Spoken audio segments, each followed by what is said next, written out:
Science दर्पण पे आप सभी का स्वागत है बच्चों। आज मैं वीडियो वैसे बच्चों के लिए लेकर आ रहा हूँ जिनका बैकग्राउंड आर्ट रहा है और जो आज भी एसएससी के एग्ज़ाम देकर आते हैं तो कहते हैं सर काश मेरा साइंस होता तो साइंस वाले क्वेश्चन नहीं छूटते और मैं एसएससी क्रैक कर गया होता।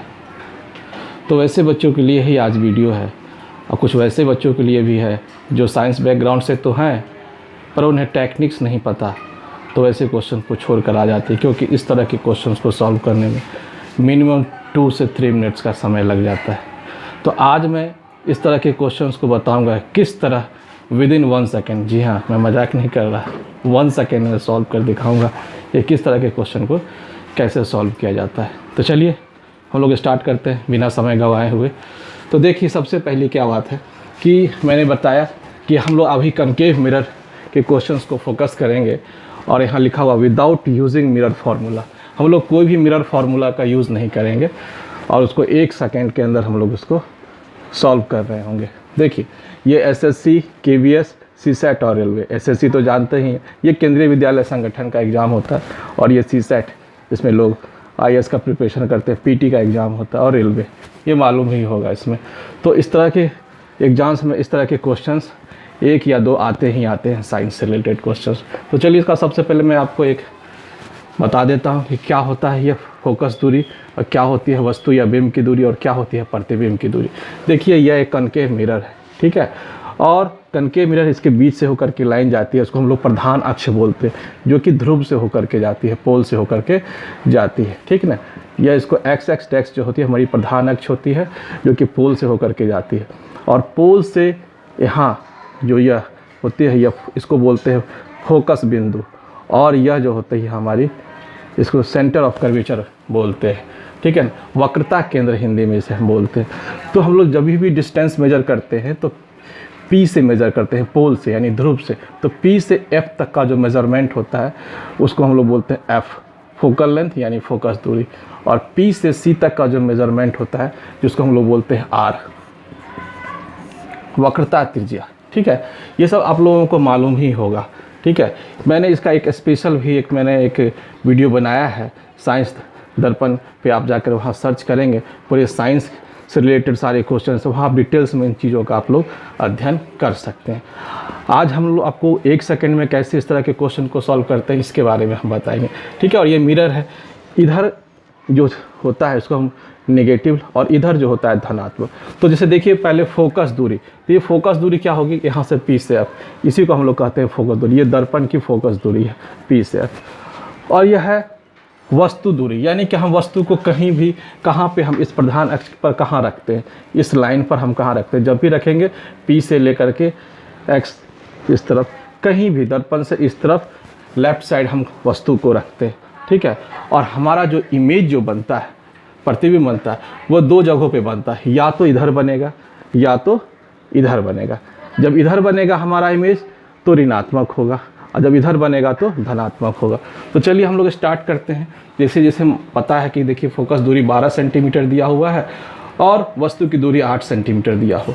क्वेश्चंस इस तरह से आते हैं एग्जाम में कि एक अवतल दर्पण के सामने 8 सेंटीमीटर की दूरी पर एक वस्तु रखी गई है जिसकी फोकस दूरी 12 सेंटीमीटर है, तो बताओ उसकी प्रतिबिंब की दूरी क्या होगी। और भी कुछ पूछा जाता है। पहले हम लोग प्रतिबिंब की दूरी को फाइंड आउट करना सीखते हैं, कैसे हम लोग 1 सेकंड में सॉल्व करते हैं। जैसे मान लो कि यहाँ पे ऑब्जेक्ट को रखा गया है, ठीक है, इस जगह पर ऑब्जेक्ट, और ये पहला केस है जिसमें केस में हम लोग पढ़ रहे हैं जहाँ U is less than F, ठीक है, U की वैल्यू जो है F से कम है, ठीक है। तो जैसे देखिए यहाँ फोकस दूरी कितना 12 सेंटीमीटर और ये क्या है 8 सेंटीमीटर, तो यहाँ से यहाँ तक 12 सेंटीमीटर है, ठीक है। और 12 सेंटीमीटर के अंदर में रखी गई है वस्तु यानी 8, यहाँ पे ऑब्जेक्ट को रखा गया। अब आपको बताना है कि प्रतिबिंब कहाँ बनेगा, ठीक है। प्रतिबिंब कैसे हम लोग बता सकते हैं, तो इसके लिए हम लोग मिरर फार्मूला का यूज़ नहीं करेंगे। देखिए हम लोग क्या करते हैं, देखिए इसका आंसर यदि हमसे पूछा जाए तो आप कैसे 1 सेकेंड में कर सकते हैं। हम इसका आंसर बता दिए 24 सेंटीमीटर और आंसर आ गया, 1 सेकेंड से भी कम समय में आ गया।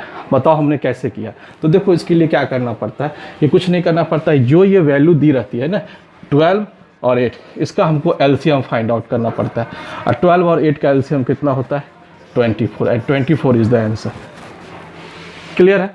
अब आप पूछोगे सर मुझे एलसीएम निकालने में ही मुझे समय लग सकता है, ठीक है। मान लो एलसीएम निकालने में आपको 30 सेकेंड लग जाए, जिसे एलसीएम का ट्रिक्स नहीं मालूम, मैं उसे भी बता देता हूँ कि एलसीएम कैसे फाइंड आउट करते हैं। इस दोनों में जो सबसे बड़ा नंबर कौन सा है, पहले वो देखो, 12 है, ठीक है ना। क्या यह देखो, ये 12 जो है, ये 12 इससे डिवाइड हो जाएगा, हाँ ये तो डिवाइड कर देगा। क्या इससे ये हो जाएगा, नहीं होगा। तो फिर क्या करेंगे, ये हम नहीं मेज़र करेंगे। फिर क्या करेंगे, 12 को हम ठीक डबल कर देंगे, 24 लेंगे अब नंबर। अब देखेंगे क्या 12 से डिवाइड हो रहा है, हाँ 2 जा में, और ये डिवाइड हो रहा है, हाँ हो रहा है 8 3 जा में, इसलिए 24 is the LCM and 24 is the LCM. तो ये हमारा हो जाएगा प्रतिबिंब की दूरी। और इसके साथ साथ एक चीज़ हमें यह भी पढ़ना पड़ता है, साइन। यहाँ पे प्लस साइन होगा या माइनस, क्योंकि मैंने आपको बताया कि इमेज जो है हमारा इधर भी बन सकता है और इधर भी बन सकता है। लेकिन जब मैं बताऊँ कि u is less than f हो, तो यहाँ पे हमको पॉजिटिव इमेज लेना है, ठीक है। क्या लेना है, हमें पॉजिटिव इमेज लेना है। उसी तरह से आप लोग बताइए कि 16 सेंटीमीटर और 12 सेंटीमीटर, इसमें क्या होगा प्रतिबिंब की दूरी, जल्दी से बताइए। 16 और 12 का एलसीएम लेंगे तो क्या होगा, एलसीएम क्या होगा, 48, and 48 is the answer. 48 centimetre is the answer. बताओ 1 सेकेंड से कम समय लगा या नहीं लगा, ठीक है ना। कैसे हम लोग इसको निकाल पा रहे हैं, बस कुछ नहीं करना है। यह अप्रोच बहुत मालूम ही नहीं लोगों को, न्यू अप्रोच से पढ़ रहे हैं। जो आप लोग पढ़ रहे हैं, जो मिरर फार्मूला, उसे मैंने भी पढ़ा था, ठीक है। और आज भी लोग उसी फार्मूले को यूज़ करके कर रहे हैं। लेकिन एक न्यू अप्रोच आनी चाहिए, एक न्यू सोच आनी चाहिए, ताकि हम लोग कंपटीशन में कम से कम समय में क्वेश्चन को सॉल्व कर सके। तभी हम लोग क्वेश्चन को क्रैक कर सकते हैं। स्पीड जब तक नहीं आएगी सॉल्व नहीं होगा। कितना भी आपका कॉन्सेप्ट क्लियर हो, कॉन्सेप्ट के साथ आपकी स्पीड आनी ज़रूरी है। तो स्पीड के लिए हमको न्यू अप्रोच की तलाश करनी होगी। इसलिए मैंने ये एक न्यू अप्रोच आप लोगों के लिए लाया है। आप इस लोग न्यू अप्रोच को ध्यान से देखें, ठीक है। तो ये हो गया 48 सेंटीमीटर। और यहाँ भी क्या होगा, साइन क्या होगा, प्लस। जिन बच्चों को यदि एलसीएम में दिक्कत है, मैंने एलसीएम की भी एक ट्रिक्स अपने इस चैनल पे बनाई है, आप वहाँ जा करके आप देख सकते हैं एलसीएम और एचसीएफ कैसे इजीली फाइंड आउट करते हैं, ठीक है। आप वहाँ पे वॉच कर सकते हैं। अब जैसे बताइए ये 20 और 24 सेंटीमीटर, 20 और 24 सेंटीमीटर। अब इसका आपको एलसीएम निकालना हो, तो इसका एलसीएम निकालने का ट्रिक क्या, देखिए अब क्या है, थोड़ा नंबर बड़ा है, तो इसके लिए मैंने एक ट्रिक क्या बनाया, इसको काट लो ऐसे किसी नंबर से। जैसे देखो ये 4 से कट जाएगा, 4 5 6 20 और 4 6 24, यानी हमने किससे डिवाइड किया था, 4 से डिवाइड किया, हाँ 4 लिख लो। अब बताओ 5 और 6 का एलसीएम कितना होगा, 5 और 6 का एलसीएम होगा 30, ठीक है। ये तो पता चल गया। यहाँ डिवाइड किया था 4 से, तो जस्ट इसका मल्टीप्लाई कर दो 4 से और 120 आ गया। तो यह हो जाएगा हमारा 120 सेंटीमीटर। और साइन क्या होगा, प्लस में। तो अब हम लोगों को एक चीज़ यह भी बताना है कि प्लस का मतलब क्या होता है। प्लस का मतलब क्या होता है, प्लस का मतलब यह होता है हमारा इमेज जो बनता है, वर्चुअल इमेज बनता है, ठीक है। जैसे मैं आपको बताऊं एक ट्रिक कि जब प्लस में बनेगा, जब यह प्लस में बनेगा, प्लस में वैल्यू जो होगी, v की वैल्यू जब हमारी जो होगी पॉजिटिव में होगी, तो यह जो हमारा बनता है वर्चुअल एंड इरेक्ट। तो इसका एक ट्रिक हमने बताया है, PVI, यानी कि P की यह पॉजिटिव में होगी तो VI, वर्चुअल इलेक्ट। इसको आप लोग याद रख सकते हैं, पापा वेरी इमोशनल, पापा वेरी इमोशनल। इस ट्रिक से आप इसको याद रख सकते हैं कि यदि पॉजिटिव में होगा तो क्या होगा, वर्चुअल होगा, और E फॉर इरेक्ट होगा। इस ट्रिक का हम लोग यूज़ कर सकते हैं कि जल्दी से इस तरह का कैसे इसको हम सॉल्यूशन कर सकते हैं। तो इस ट्रिक का याद रखेंगे, ठीक है। इसको आप लोग नोट कीजिए।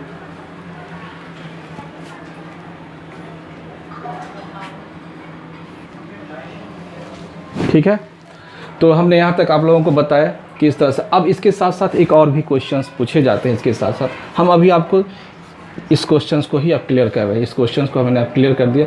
अब बाकी सारे क्वेश्चंस को आप लोगों को खुद सॉल्व करना। मैं फर्स्ट नंबर क्वेश्चंस को क्लियर कर रहा हूँ, बाकी सब इसी पे बेस्ड है।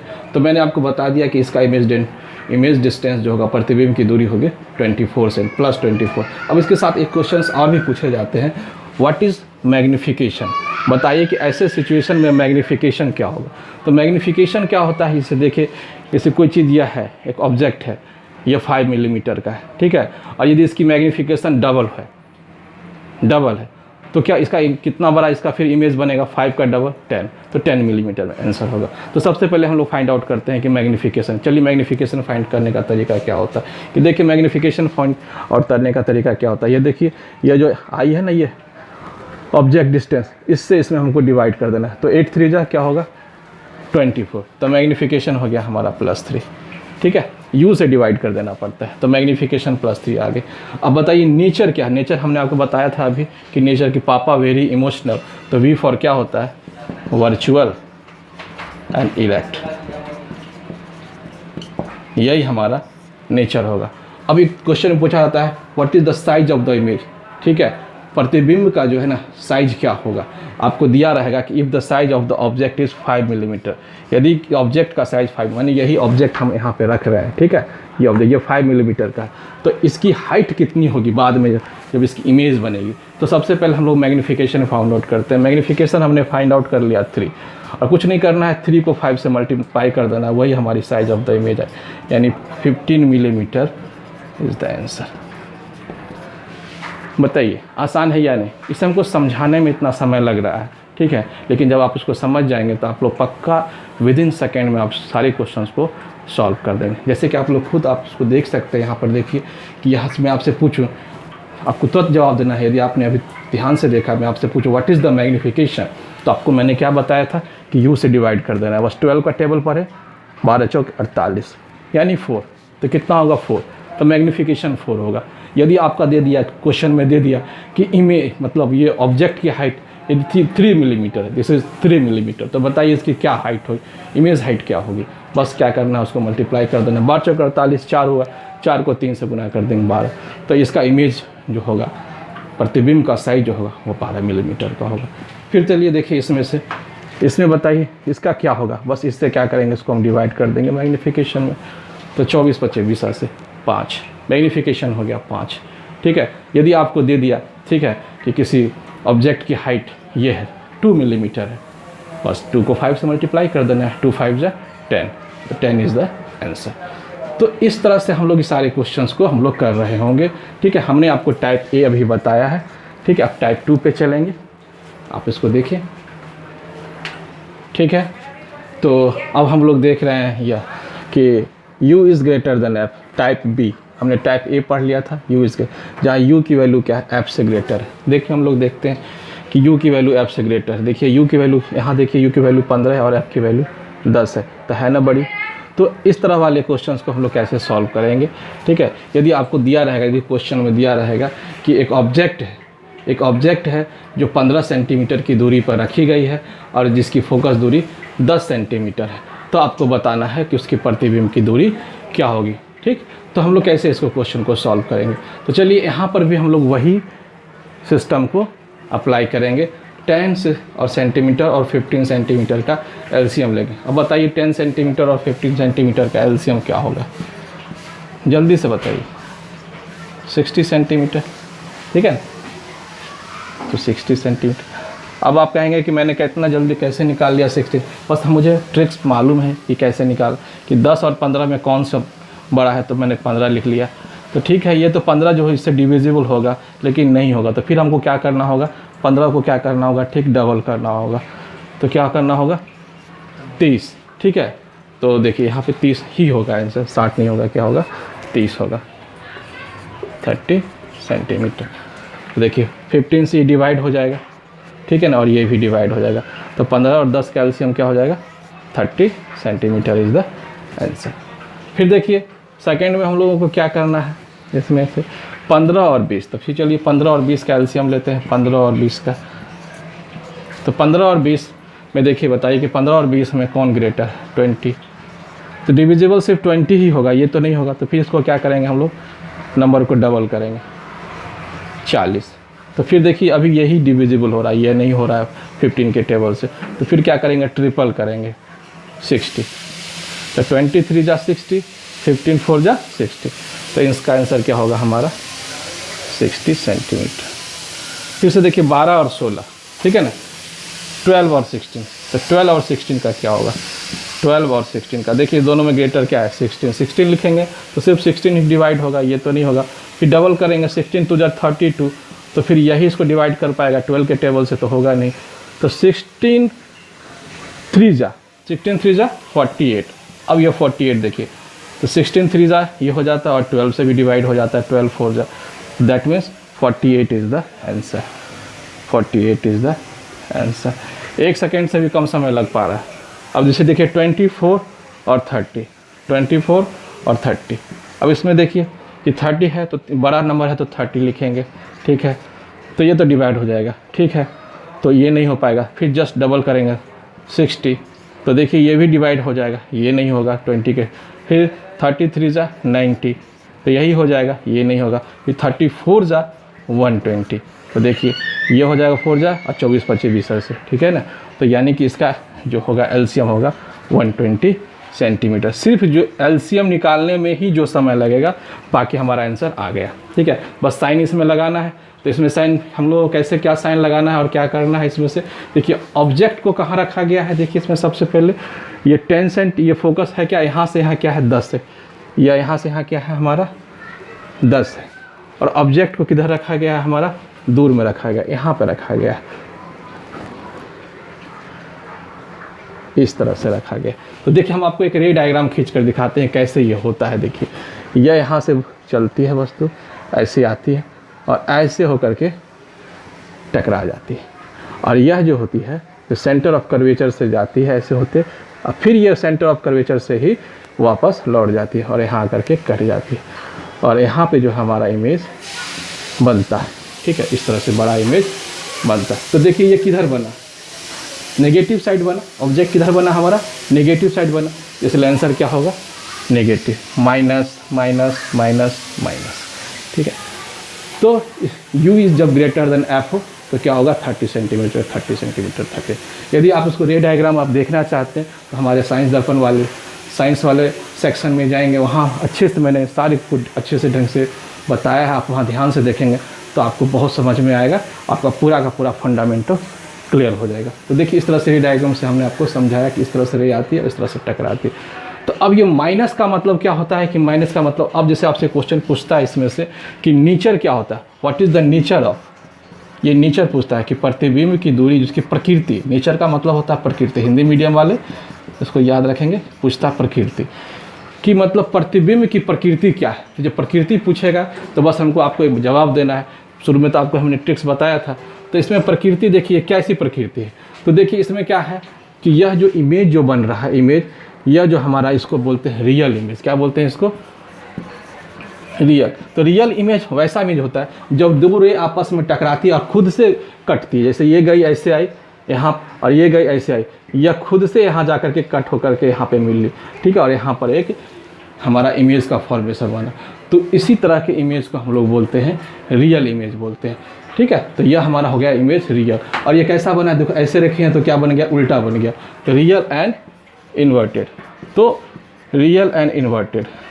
अब कहोगे सर हमको ये याद नहीं रहेगा, हमको तो ये डायग्राम याद नहीं रहेगा, तो कैसे हम लोग इसको याद रखेंगे। तो बस हम आपको बताएं कि जब माइनस साइन लिखा रहे, minus m for minus, minus आ जाए, ठीक है, v की वैल्यू माइनस, तो बस आपको याद रखना RI, रियल और इन्वर्टेड। MRI जानते हैं आजकल MRI टेस्टिंग में बहुत यूज होता है, ठीक है। तो MRI ट्रिक से हमको इसको याद रखेंगे, ये हमारा ट्रिक, ठीक है। फिर अब यदि आपसे इसमें क्वेश्चन यदि आप पूछ दिया जाए कि व्हाट इज़ द मैग्निफिकेशन, तो फिर आप लोग बताइए मैग्निफिकेशन क्या होगा। मैग्निफिकेशन की जब मैं बात करूँ तो मैग्निफिकेशन जल्दी से बताइए, मैग्निफिकेशन क्या होगा। यदि मैं फर्स्ट में यदि पूछूँ मैग्निफिकेशन, m इक्वल टू क्या होता है, मैंने क्या बताया था आपको, बस u से डिवाइड कर देना है। 15 2 जा 30 यानी -2।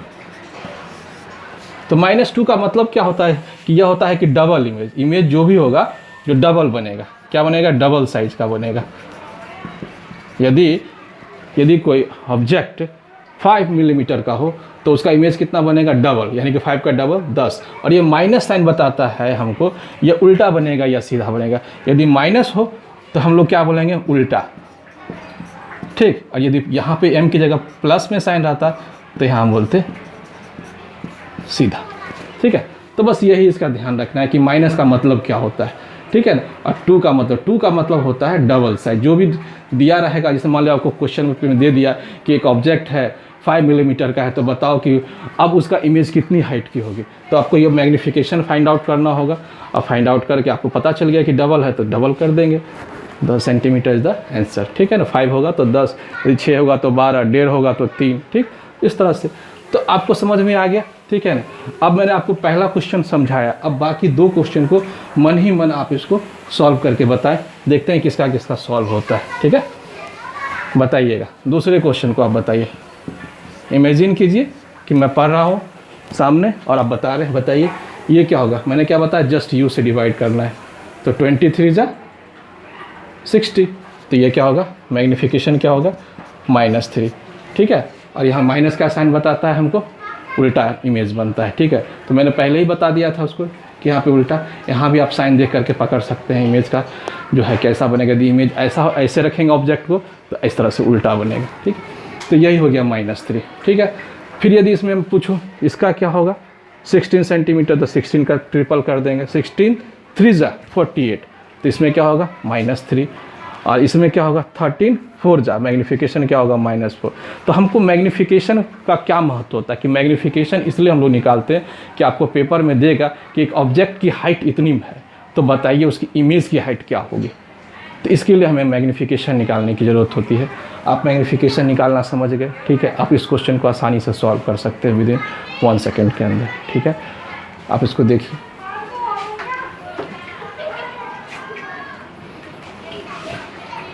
ठीक है। अब टाइप सी में हम लोग देखेंगे कि जब ऑब्जेक्ट को u को 2f के बराबर पे रखा जाए। आप लोगों ने पढ़ा होगा कि बचपन में क्लास 10th में आप लोग पढ़े होंगे, याद होगा कि जब वस्तु को फोकस दूरी के डबल पे रख दिया जाता है, यानी कि वस्तु को वक्रता त्रिज्या पे रख दिया जाता है, तो उसका इमेज कहाँ बनता है, ठीक है। आपको याद होगा कहाँ बनता है, हम आपको बताते हैं, ठीक है। तो जब देखिए कि जब इसको डबल पे u = 2f, ठीक है, 10 से 20 सेंटीमीटर पर रखा जाए, ठीक इसके डबल पे रखा जाए तो वहीं पे बनेगा, 20 सेंटीमीटर पर ही बनेगा, ठीक। इसका आंसर हो गया। देखिए 1 सेकेंड में, यदि देखिए इसके डबल पे रखा गया है तो इमेज कहाँ बनेगा, यहीं पे बनेगा, 25 सेंटीमीटर पे ही बनेगा। और कैसा बनेगा, माइनस। इसका साइन क्या होगा, सिर्फ पहले वाले ही केस में पॉजिटिव था, बाकी सभी जगहों पे माइनस ही बनेगा, यानी कि आपका ऑब्जेक्ट का जो इमेज बनेगा, ठीक है, इमेज आपका इधर ही बनेगा। तो चलिए, आपको ऐसा लग रहा है तो हम एक रे डायग्राम आपको खींच कर दिखाते हैं। तो देखिए यहाँ क्या होता है कि ये फोकस है, फोकस के डबल पे, यानी फोकस का डबल ये होता है सेंटर ऑफ कर्वेचर, यानी ऑब्जेक्ट को हम यहाँ पे रखते हैं, ये सेंटर ऑफ कर्वेचर यहाँ पे है तो इतना ही पे बनेगा।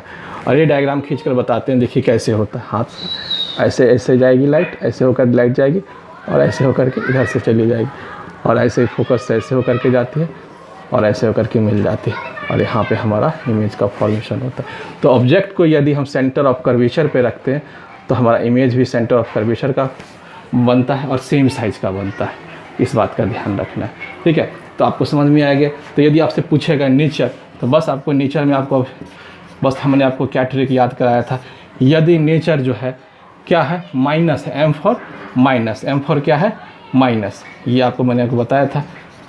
यदि माइनस हो, वी की वैल्यू क्या हो, वी माइनस हो, तो मैंने ट्रिक याद कराया था R I, M R I. R का मतलब होता है रियल और inverted, R for real and inverted,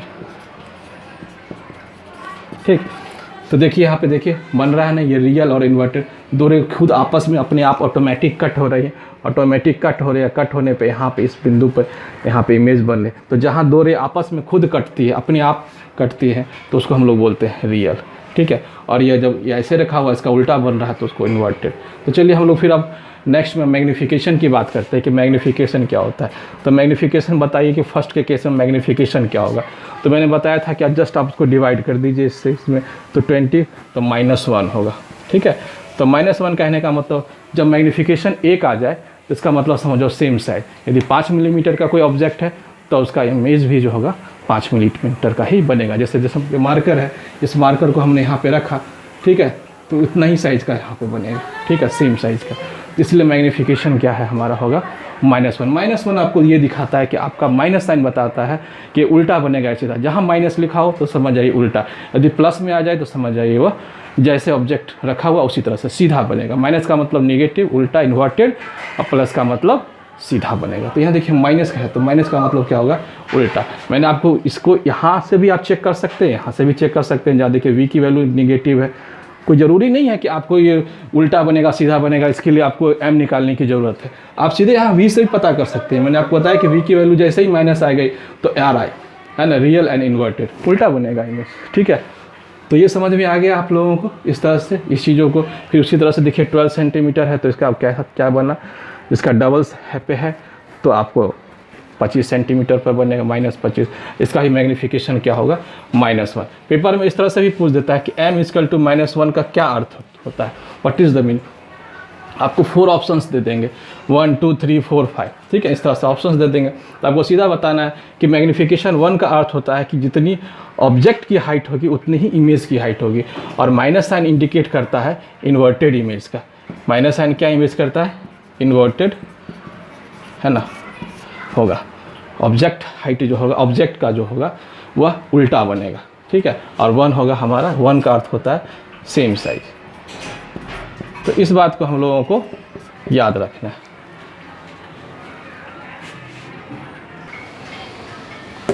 ठीक है, तो अब ये नेक्स्ट टाइप है हमारा डी, जहाँ u is greater then 2f, ठीक है ना, यानी कि 2f से ग्रेटर दूरी पर रखा गया है, ठीक है। यदि 10 है तो 10 का डबल क्या होगा, 20, तो 20 से ज़्यादा दूरी पे, इसलिए हमने 30 पे रखा। तो कहाँ पे इसका ऑब्जेक्ट बनेगा, इस तरह से क्वेश्चन आ सकता है। आप क्वेश्चन को जैसे ही पढ़ेंगे आपको फोकस पहले देखना है कि अच्छा 10 है, ठीक है, और कहाँ रखा गया है, 30 पे, यानी कि डबल से ज़्यादा पर रखा गया। तो उसके लिए क्या सी टेक्निक्स कैसे यूज़ करना है, बस इसके लिए हमें v निकालने के लिए जो यूज़ करना पड़ता है, प्रोडक्ट बाई डिफरेंस, यानी 10 × 30, इस दोनों को मल्टीप्लाई कर दो और इस दोनों का जो डिफरेंस है वो लिख दो। 30 में से 10 जाएगा 20, 10 दूना 20, ये कट गया 15, और 15 इज़ द आंसर, ठीक है ना, 15 सेंटीमीटर इज़ द आंसर। और यहाँ पे बस पता है एक ही केस में आपको करना था पॉजिटिव, बाकी यहाँ भी नेगेटिव, ठीक है। फिर यदि मैं इसका पूछूं सेकेंड का, तो जल्दी से बताइए, मन ही मन कैलकुलेट कीजिए, प्रोडक्ट बाय डिफरेंस = 15 × 45, और 45 में से 15 जाएगा तो क्या होगा, ठीक है, या 45/2, यानी कि होगा 22.5, 22.5 सेंटीमीटर इज़ द आंसर, ठीक है। यदि इतना तक समझ में आ गया, फिर इसमें भी आपसे पूछेगा कि नेचर क्या है, nature, what is the nature. बस नेचर भी मैंने आपको ट्रिक ही बता दी, अब ट्रिक से आप तुरंत कर सकते हैं। v की वैल्यू नेगेटिव, जैसे ही देखना नेगेटिव, ठीक है ना, नेगेटिव है, तो क्या हम लोग बताए थे इसका आंसर, आ रहा है रियल और इन्वर्टेड, ठीक। बस ये ट्रिक याद रखना है और कुछ नहीं इसमें करना है। फिर हाँ, यदि इसमें से आपसे पूछा जाए कि मैग्नीफिकेशन पूछ दिया, तो मैग्नीफिकेशन क्या होगा, तो बस जस्ट आपको इससे डिवाइड करना। तो 30 से डिवाइड करेंगे तो यह क्या होगा, देखिए ऊपर क्या हो जाएगा, यह -15, इसको 30 से डिवाइड कर देंगे तो क्या हो जाएगा, -½ यानी मैग्नीफिकेशन क्या हो जाएगा, आधा। मैग्नीफिकेशन क्या हो जाएगा हमारा, ½ यदि मान लीजिए ये 6 मिलीमीटर का है, ठीक है, यह मार्कर, तो इसका मैग्नीफिकेशन क्या हो गया, आधा, यानी कि 6 से सीधे हो जाएगा आधा, यानी कि 6 का आधा 3 मिलीमीटर। तो यहाँ इसका क्या इमेज बन जाएगा, आधी इमेज होगी 3 मिलीमीटर, ठीक। इसके भी केस में देखिए 15 से 45, तो ठीक है, यहाँ पर भी क्या हो रहा है, आधा हो रहा है, ठीक है, मैग्नीफिकेशन। तो यहाँ पर भी वही क्वेश्चन में अब आपको समझ में आ गया होगा कि क्वेश्चन किस तरह से क्वेश्चंस पूछे जाएंगे। आप लोग इसको नोट कर लीजिए, फिर एक छोटी सी ट्रिक्स और बता देते हैं आपको, ठीक है दोस्तों। आप लोगों ने यहाँ तक देखा, इस चीज़ को समझ में आया, ठीक है बच्चों। तो फिर हम लोग इसका एक ज़बरदस्त एक रामबाण ट्रिक्स है जो मैं आपको बताता हूँ, जो हर एक प्रकार के मिरर के लिए एप्लीकेबल है। किसी भी प्रकार के मिरर में लगा दो, आपको कहीं भी दिक्कत नहीं आएगी। वो 3 है, देखिए ये f, यदि f निकालना हो तो प्रोडक्ट बाई सम करना होगा, यदि u निकालना हो तो uf का प्रोडक्ट करना होगा, uf का सम करना होगा, यदि v निकालना हो तो uf का प्रोडक्ट करना है और फिर uf का माइनस करना है। ये मेरे द्वारा बनाए गए ट्रिक्स हैं, आप इस ट्रिक्स को फॉलो करेंगे सभी क्वेश्चंस के आंसर आएंगे। यदि आपको यह अच्छा लगा एपिसोड तो आप इसको लाइक्स और सब्सक्राइब करें। और मैं साइंस दर्पण पे हूँ और मैं साइंस से रिलेटेड जितने सारे भी ट्रिक्स होंगे कॉम्पिटिटिव जॉब्स के, वह मैं प्रोवाइड करवाऊँगा, ताकि ऐसे लोग जो आर्ट बैकग्राउंड के हैं और उन्हें लगता है कि हमारा साइंस ना होने के कारण हमारे पेपर अच्छे नहीं जा पाते, तो मैं उनको क्लियर कर दूँगा और उम्मीद करता हूँ कि उनका सिलेक्शन अब पक्का होगा। ठीक है, इसी उम्मीद के साथ हम लोग फिर मिलते हैं अगली क्लास में। जय हिंद।